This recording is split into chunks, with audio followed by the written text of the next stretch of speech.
Hello students.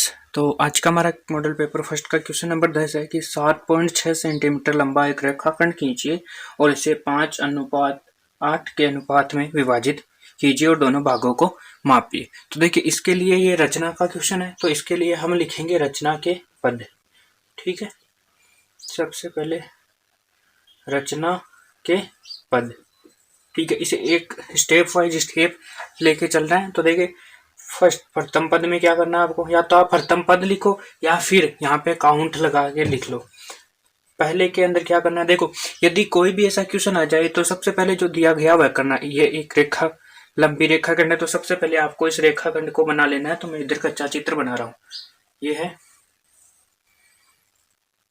ऐसे कोई भी, ठीक है, 7.6 सेंटीमीटर लंबी रेखा है। ठीक है, जब हमें किसी रेखा को इस प्रकार से किन्हीं भी अनुपातों के अंदर विभाजित करने की बात कही गई हो तो आपको क्या करना है, इन दोनों अनुपातों को जोड़ना है। 5 जोड़ 8 बराबर हो गए 13। ठीक है, अब क्या करना है, कोई भी इससे एक ऐसी रेखा खींचनी है जो इससे न्यून कोण बनाती है। तो ठीक है, तो देखो न्यून कोण यहाँ से 90 से कम होना चाहिए। तो कोई ऐसा कोई न्यून कोण बनाती हुई रेखा खींचनी है। ठीक है, अब देखो 5 और 3 13 हुए ना, 5 और 8 13 हो गए। तो मुझे इस रेखा को 13 बराबर भागों में बांटना है। तो मैं मान लो यहां से बांटू 1 2 3 4 5 6 7 8 9 10 11 12 और ये लो 13। ठीक है, इस प्रकार से आपको 13 भाग बांट लेने हैं। तो इसे मैं नाम दे देता हूँ P1 P2 P3 P4 P5 P6 P7 P8 P9 P10 P11 P12 और P13। ठीक है, इस प्रकार से ये 13 भाग हो गए। उसके बाद में देखो क्या करना होता है, जो लास्ट वाला बिंदु होता है इससे इस रेखा के ऊपर लंब डालना है। ठीक है, तो ये हम लंब डाल देते हैं, तो ये इस बिंदु के ऊपर मिलता है। ठीक है, इस बी को आप नाम यहाँ पर दे दीजिए। ठीक, इसका अंतिम बिंदु पे आके ये इसे मिलता है। आगे ये और लंबी रेखा होगी तो हमें उससे कोई मतलब नहीं है। यहाँ से और यहाँ तक की जो दूरी है वो 7.6 है। ठीक है, उसके बाद देखो आपको क्या पूछा गया है, ये तो पूरी यहाँ से 13 भाग हो गए। अब देखो 5:8 में है, तो देखो शुरुआत से हम यदि इस 5 वाले से इसके समांतर रेखा से यहाँ पे यदि लंब डालेंगे, ठीक है, ये वाला लंब, अब इन लंब जो डाले गए हैं इनको भी नाम देते हैं, इसे देते हैं क्यू नाम, और ये हो गया बी। ठीक है, अब देखिए, अब जो आपने काम किया है वो लिखना है। तो उसके लिए आप क्या करोगे, प्रथम पद में सर्वप्रथम रेखाखंड ए से बी इक्वल टू 7.6 सेमी खींचा। ठीक है, उसके बाद दूसरे पद के अंदर आपको क्या लिखना है, कोई रेखा ए से, अब देखो इस वाली रेखा का इस तरफ नाम दे देते हैं सी।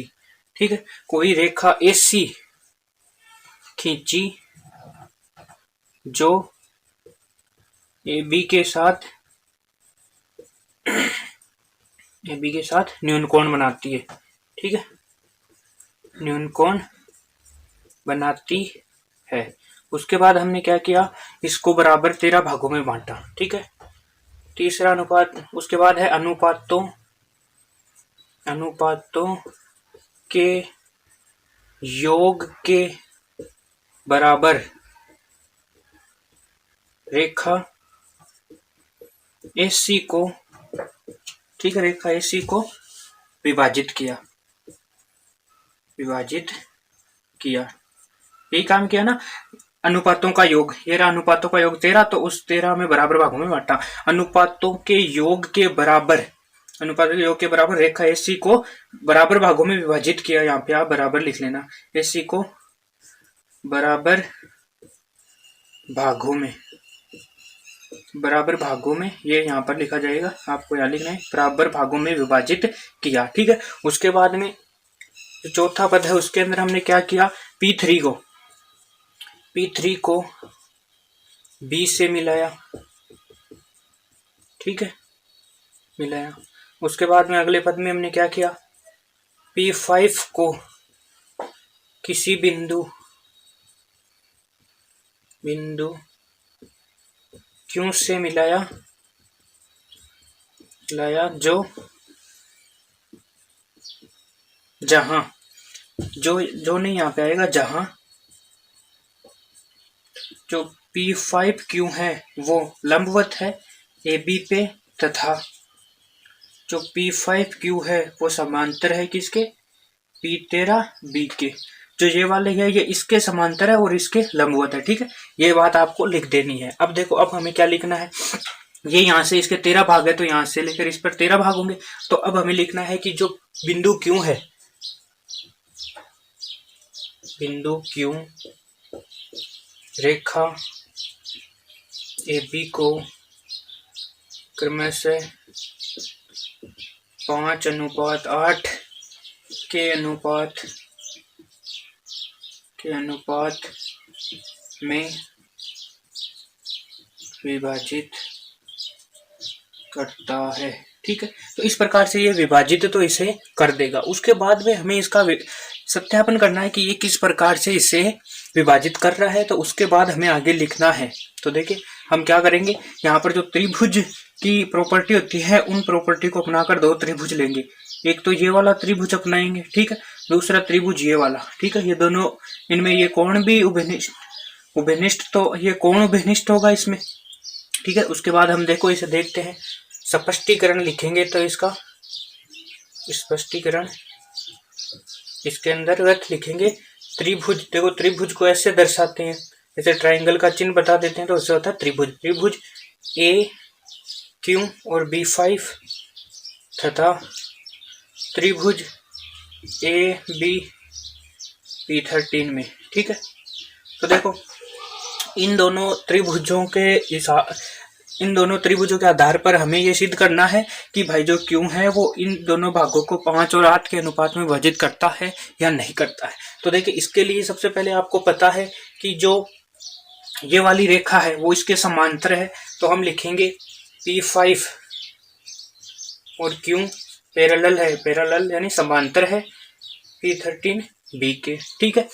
ये वाली इसके समांतर होगी। अब हम लिख सकते हैं कि जो त्रिभुज ये त्रिभुज P5Q को सर्वांग सम होगा, लगभग इसके सिमिलर होगा AB और P13 के, ठीक है। ये इसके सर्वांग सम होगा। तो देखो जब दो त्रिभुज इस प्रकार से सर्वांग सम की या सर्वसम की जो प्रॉपर्टी लगती है तो उसके अंतर्गत क्या होता है कि जो इनके अंदर ये जो अनुपात होता है इन भुजाओं का, जो अनुपात देखेंगे हम उस अनुपात के हिसाब से इसे करेंगे। अभी बोर्ड कंप्लीट हो चुका है तो आप इन चीज़ों को नोट कर लीजिए। मैं ये मिटा के आगे का सोल्व कराता हूँ, थोड़ी देर में आप इसे लिख लीजिए, ठीक है। तो मैंने ये जगह मिटा दी है, आपको यहाँ तक लिखना है। यहाँ से आपको पता चला है कि ये दोनों त्रिभुज, ये वाला त्रिभुज और ये वाला त्रिभुज समरूप है। तो देखिए इनके लिए एक प्रॉपर्टी होती है कि इस भुजा का अनुपात जो A से Q है और यहाँ से Q से B है, ठीक है, इनका जो अनुपात है वो हमेशा इस वाली भुजा और इस वाली भुजा के बराबर होता है। तो हम इसे लिखेंगे A से P5, देखो यहाँ से वहाँ यहाँ तक का अनुपात इसके बराबर, ठीक है, और यहाँ से यहाँ का अनुपात है वो इससे इसके बराबर होता है, ठीक है। तो ये वाला हो जाएगा यहाँ पे P5 से लेकर P13 तक, ठीक है। यहाँ AQ और बट्टा तो लिखना है QB, ठीक है, AQ अपॉन में QB। उसके बाद में यहाँ से AP5 और P5 से वो। तो अब हमें पता है कि A से P5 है, ये हमने बराबर भाग बांटे थे, तो 1 भाग 2 भाग 3 4 5 भाग है, तो इसकी वैल्यू तो 5 आएगी, ठीक है। और इसकी वैल्यू ये पूरा 13 है, 13 में से यहाँ तक 5 आ गए तो बाकी सब 8 बचेंगे। तो अब हम कह सकते हैं कि जो A से Q है, A से Q और Q से जो B है वो 5:8 में विभाजित है। तो इस प्रकार से हमें इसकी रचना करनी है, ठीक है। और उसके बाद देखो आपको एक चीज और लिखनी थी। यहाँ तक तो हमने जो पदों के अंदर लिखा वही जो किया था वो लिख दिया। उसके बाद में देखो एक चीज मैंने यहाँ पर मिस कर दी कि जब ये इसे अनुपात इस परपेंडिकुलर लंब डालते हैं तो ये इसे 5:8 के रूप में विभाजित तो करती है, लेकिन एक क्यू और इस QB का जब हम माप करते हैं तो जब मापन करने के बाद इनकी जो वैल्यू आती है वो देखो क्या होती है। मापन करने के बाद इनकी जो वैल्यू A से Q है वो तो आएगी 2.9 सेंटीमीटर, ठीक है। और क्यू से बी है वो आएगी 4.7 सेंटीमीटर। ये बात आपको कहाँ पर लिखनी थी, जैसे ये स्पष्टीकरण था उससे पहले लिखनी है। क्रमशः इस अनुपात में विभाजित करती है तथा ए से क्यू बराबर 2.9 सेंटीमीटर और क्यू से जो बी है वो 7.7 सेंटीमीटर प्राप्त होती है। और फिर इसका स्पष्टीकरण लिखना है। स्पष्टीकरण के अंतर्गत आपको दिखाना है कि ये वाला त्रिभुज और इस त्रिभुज में ये दोनों भुजाएं हैं वो समांतर है, ठीक है। इनमें एक एंगल है जो समान है, तो इसमें जो हम सर्वांग सम और समरूप की जो प्रॉपर्टी होती है उसका उपयोग करेंगे। तो हमें पता है कि इस वाली भुजा का अनुपात और इस वाली भुजा का इन दोनों का अनुपात है वो इस और इसके अनुपात के बराबर होता है। तो ये हमने प्रॉपर्टी लगा दी है। उसके बाद हमें इसका ये अनुपात और ये अनुपात पता है, इनका मान पता, तो ये मान रख दिया। अब जब ये इसके बराबर है तो ये इसके भी बराबर होगा, तो इन दोनों को बराबर किया, तो इन दोनों को बराबर कर देंगे तो अब ये आ जाएगा।